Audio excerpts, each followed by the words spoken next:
স্বনামধন্য কবি নীলিম কুমাৰৰ কবিতাৰ শিৰোনাম মোৰ হৃদয়ৰ ধপধপনিৰ নাম ভাৰতবৰ্ষ। মোৰ হৃদয়ৰ ধপধপনিৰ নাম ভাৰতবৰ্ষ। সৰুতে বিচনাৰ পৰা বাগৰি মাটিৰ মজিয়াত পৰি গৈছিলোঁ হেনো এদিন, আৰু আই পিতাই আচৰিত হৈছিল সেইদিনা নকন্দা দেখি মই।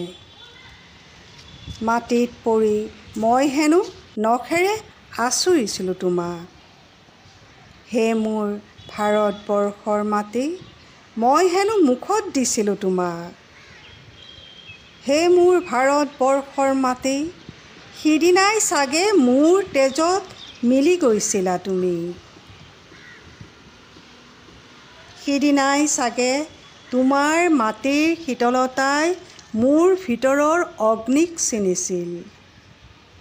হে ভাৰতবৰ্ষ, যিদিনা বিচনাৰ পৰা বাগৰি তোমাৰ বুকুত পৰিছিলোঁ। মহাভাৰতত শুনিছিলোঁ তোমাক, গীতত মুখস্থ কৰিছিলোঁ তোমাক, প্ৰাৰ্থনাত মাতিছিলোঁ তোমাক ভাৰত জননী। ত্ৰিৰংগা পতাকাৰ তলত থিয় হৈ চালাম কৰিছিলোঁ তোমাক, বন্দে মাতৰম, বন্দে মাতৰম। লৈ ফুৰিছোঁ বুকুত তোমাক, তোমাক যলৈকে গৈছোঁ।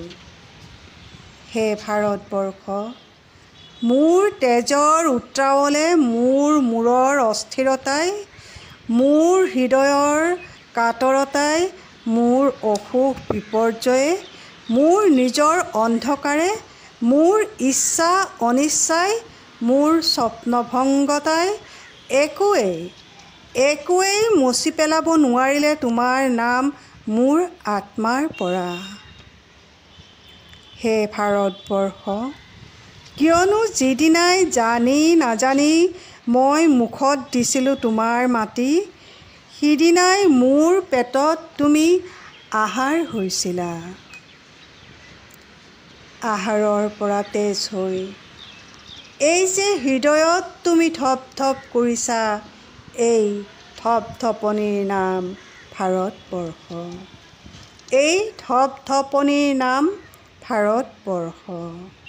এই ধপধপনিৰ নাম ভাৰতবৰ্ষ।